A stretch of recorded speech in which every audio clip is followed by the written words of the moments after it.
The Mask of the Red Death. The Red Death had long devastated the country.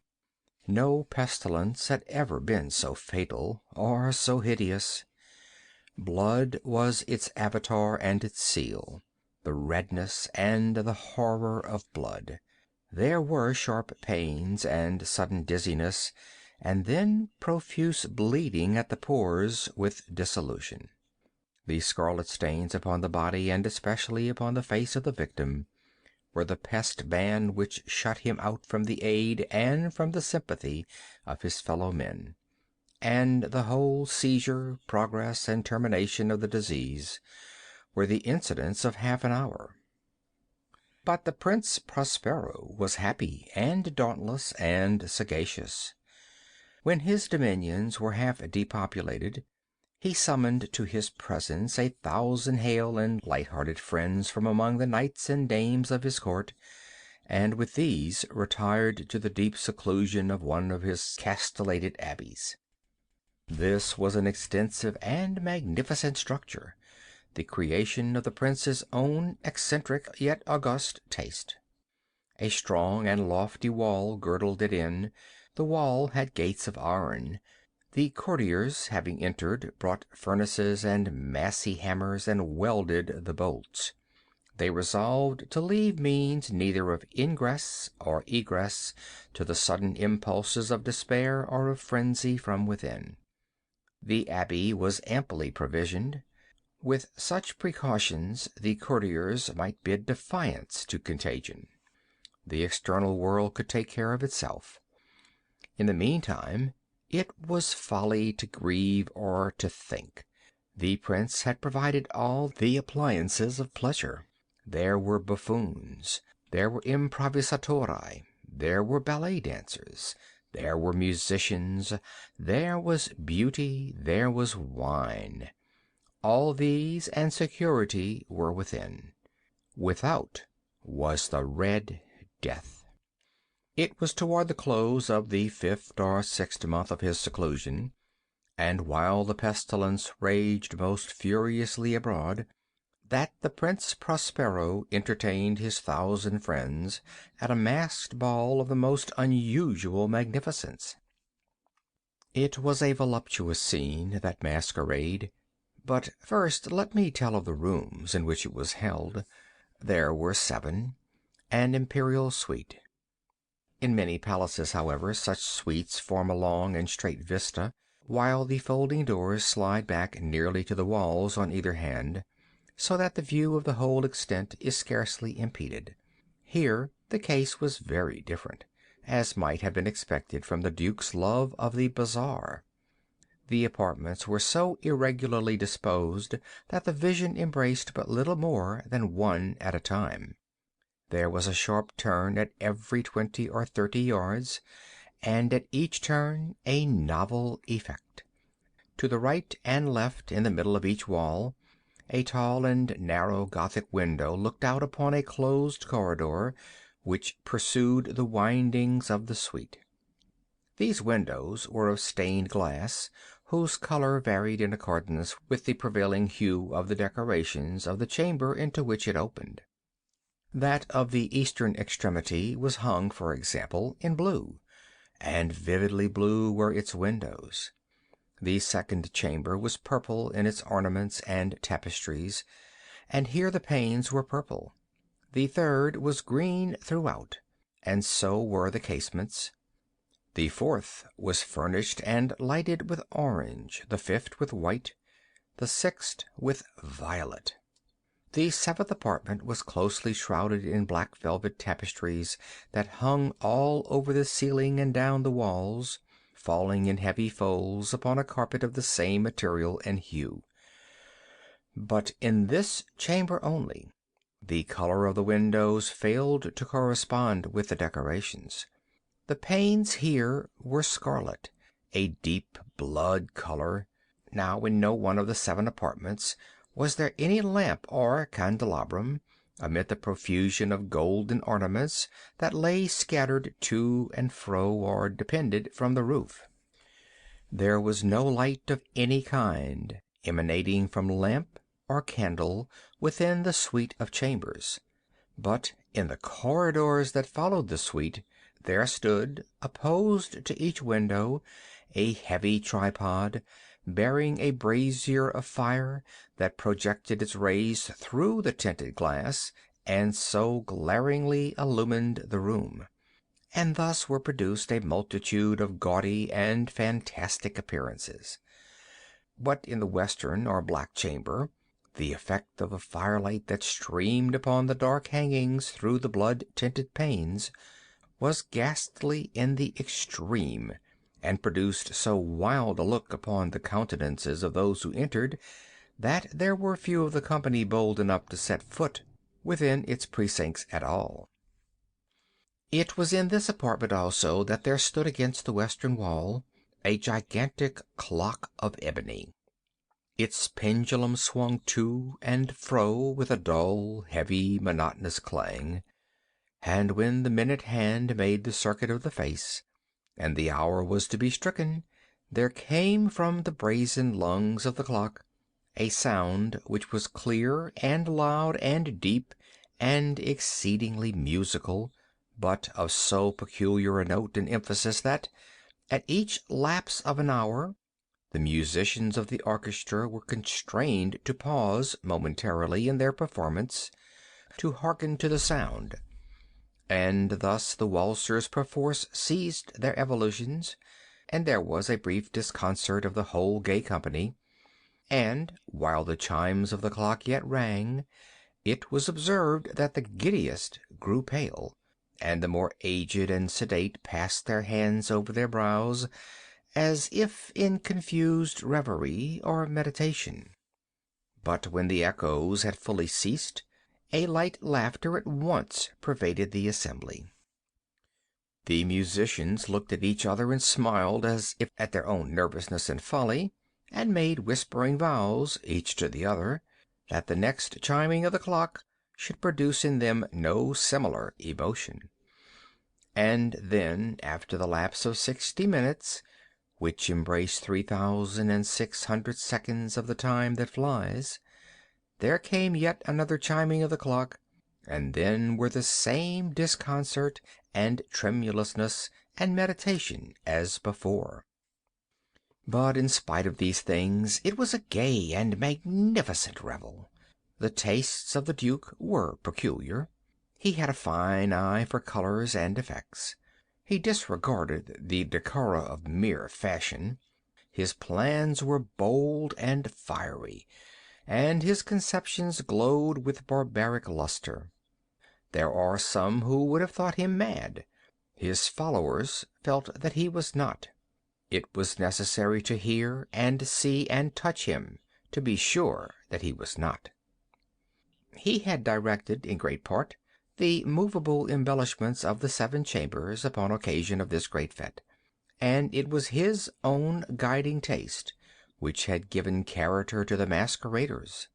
Be sure they were grotesque. There were much glare and glitter and piquancy and phantasm, much of what has been seen since in Hernani. There were arabesque figures with unsuited limbs and appointments. There were delirious fancies such as the madman fashions. There was much of the beautiful, much of the wanton, much of the bizarre, something of the terrible, and not a little of that which might have excited disgust. To and fro in the 7 chambers there stalked, in fact, a multitude of dreams. And these, the dreams, writhed in and about, taking hue from the rooms, and causing the wild music of the orchestra to seem as the echo of their steps. And anon there came the ebony clock which stands in the hall of the velvet. And then for a moment all is still, and all is silent, save the voice of the clock. The dreams are stiff frozen as they stand, but the echoes of the chime die away, they have endured but an instant, and a light, half-subdued laughter floats after them as they depart. And now again the music swells, and the dreams live and writhe to and fro more merrily than ever, taking hue from the many tinted windows through which stream the rays from the tripods. But to the chamber which lies most westwardly of the seven, there are now none of the maskers who venture, for the night is waning away, and there flows a ruddier light through the blood-colored panes, and the blackness of the sable drapery appalls, and to him whose foot falls upon the sable carpet, there comes from the near clock of ebony a muffled peal more solemnly emphatic than any which reaches their ears who indulge in the more remote gaieties of the other apartments. But these other apartments were densely crowded, and in them beat feverishly the heart of life, and the revel went whirlingly on, until at length there commenced the sounding of midnight upon the clock. And then the music ceased, as I have told, and the evolutions of the waltzers were quieted, and there was an uneasy cessation of all things as before. But now there were 12 strokes to be sounded by the bell of the clock, and thus it happened, perhaps, that more of thought crept, with more of time, into the meditations of the thoughtful among those who revelled. And thus, too, it happened perhaps that before the last echoes of the last chime had utterly sunk into silence, there were many individuals in the crowd who had found leisure to become aware of the presence of a masked figure which had arrested the attention of no single individual before.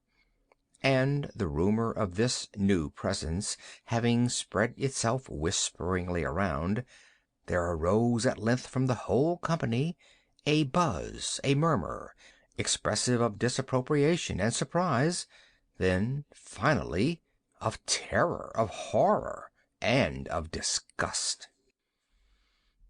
In an assembly of phantasms such as I have painted, it may well be supposed that no ordinary appearance could have excited such sensation. In truth, the masquerade license of the night was nearly unlimited, but the figure in question had out-Heroded Herod, and gone beyond the bounds of even the prince's indefinite decorum. There are chords in the heart of the most reckless which cannot be touched without emotion. Even with the utterly lost, to whom life and death are equally jests, there are matters of which no jest can be made. The whole company, indeed, seemed now deeply to feel that in the costume and bearing of the stranger neither wit nor propriety existed. The figure was tall and gaunt, and shrouded from head to foot in the habiliments of the grave. The mask which concealed the visage was made so nearly to resemble the countenance of a stiffened corpse that the closest scrutiny must have had difficulty in detecting the cheat. And yet all this might have been endured if not approved by the mad revelers around. But the mummer had gone so far as to assume the type of the Red Death. His vesture was dabbed in blood, and his broad brow, with all the features of the face, was besprinkled with the scarlet horror. When the eyes of Prince Prospero fell upon this spectral image, which with a slow and solemn movement, as if more fully to sustain its role, stalked to and fro among the waltzers, he was seen to be convulsed in the first moment with a strong shudder, either of terror or distaste, but in the next his brow reddened with rage. "Who dares?" he demanded hoarsely of the courtiers who stood near him. "Who dares insult us with this blasphemous mockery? Seize him and unmask him, that we may know whom we have to hang at sunrise from the battlements." It was in the eastern or blue chamber in which stood the Prince Prospero as he uttered these words. They rang throughout the 7 rooms loudly and clearly, for the prince was a bold and robust man, and the music had become hushed at the waving of his hand. It was in the blue room where stood the prince, with a group of pale courtiers by his side, At first, as he spoke, there was a slight rushing movement of this group in the direction of the intruder, who at the moment was also near at hand, and now with deliberate and stately step made closer approach to the speaker. But from a certain nameless awe with which the mad assumptions of the mummer had inspired the whole party, there were found none who put forth hand to seize him, so that, unimpeded, he passed within a yard of the prince's person, and while the vast assembly, as if with one impulse, shrank from the center of the rooms to the walls, he made his way uninterrupted, but with the same solemn and measured step which had distinguished him from the first, through the blue chamber to the purple, through the purple to the green, through the green to the orange, through this again to the white, and even thence to the violet, ere a decided movement had been made to arrest him.